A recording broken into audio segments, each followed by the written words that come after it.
これでわかるレンブラント。17世紀のヨーロッパで光と影の魔術師と呼ばれたオランダの画家レンブラント。レンブラントといえばまずこの夜景という絵を思い出す人が多いのではないでしょうか。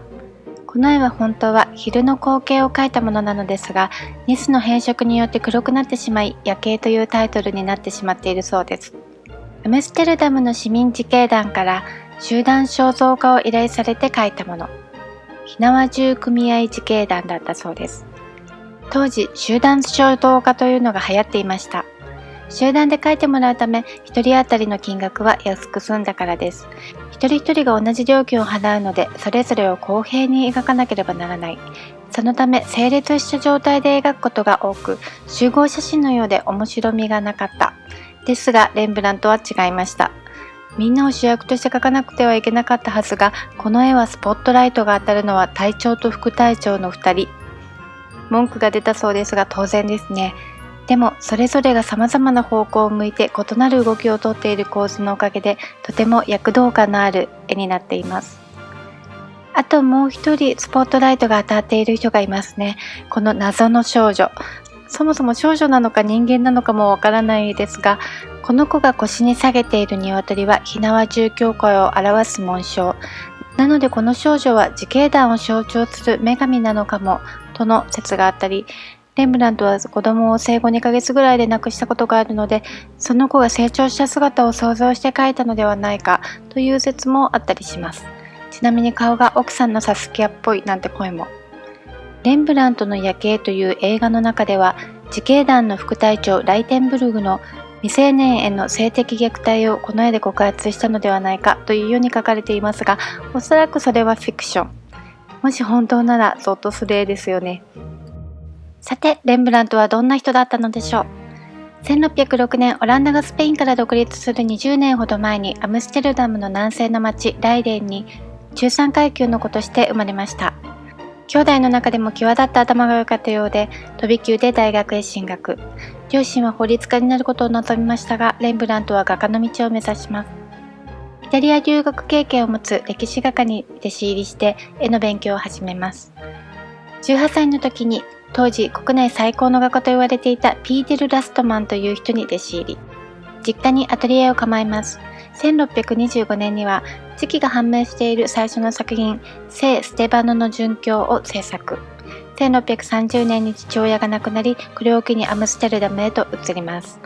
1632年、チュルプ博士の解剖学講義で名声を確立。この作品面白いので動画の最後の方でまたお話しします。1634年、28歳の時、資産家の娘であるサスキアと結婚します。レンブラントはサスキアが大好きで、フローラという花の女神としてサスキアを描いたりもしました。彼女は富裕層へのコネクションもあり、レンブラントはこの頃名声も財産も手に入れて順風満帆の人生を送っていました。趣味の美術品収集に没頭するなど浪費の激しい生活をしていたようです。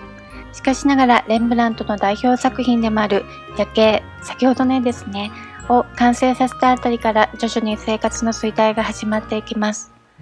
彼らの間に生まれた息子1人、娘2人は生後2ヶ月もせずに亡くなり、またサスキアは体がどんどん弱っていきます。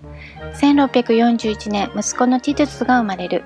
4人の子供の中で成人したのはこのティトゥスだけでした。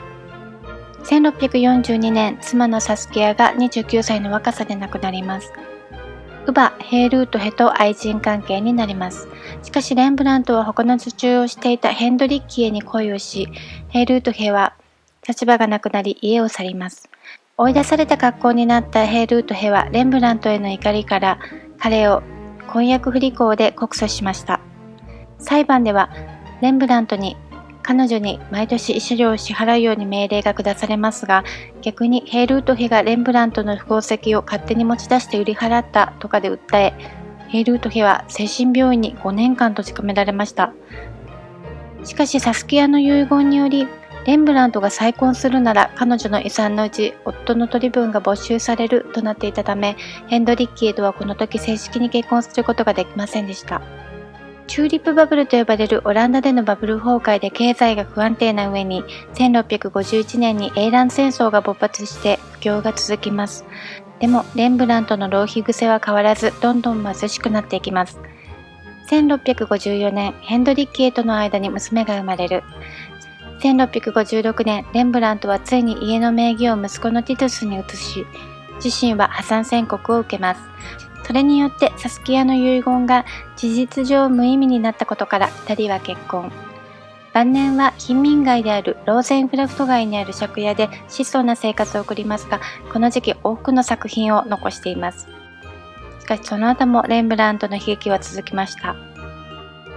1663年、ヘンドリッキエが亡くなり、68年に息子ティジュスが後を追うように亡くなりました。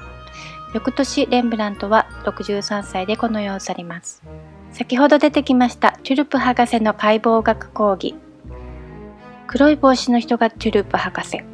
解剖医であり内科医でもあり尊敬されていました。この人たちは外科医です。当時外科医の地位は低く、内科医のように尊敬されていなかったため、トゥルプ博士のような医師と一緒に描かれるのは名誉なことだったよう。そしてこの青白い死体は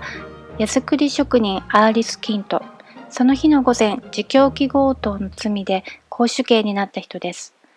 アムステルダム外科医師会では、年に1体処刑された犯罪者の遺体を使った公開解剖が認められていました。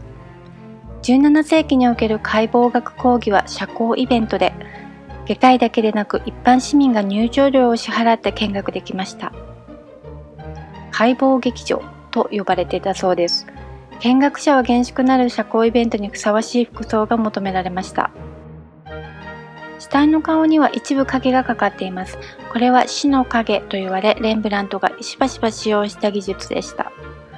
お疲れ様でした。では最後にレンブラントの他の作品も見てお別れいたしましょう。ご視聴ありがとうございました。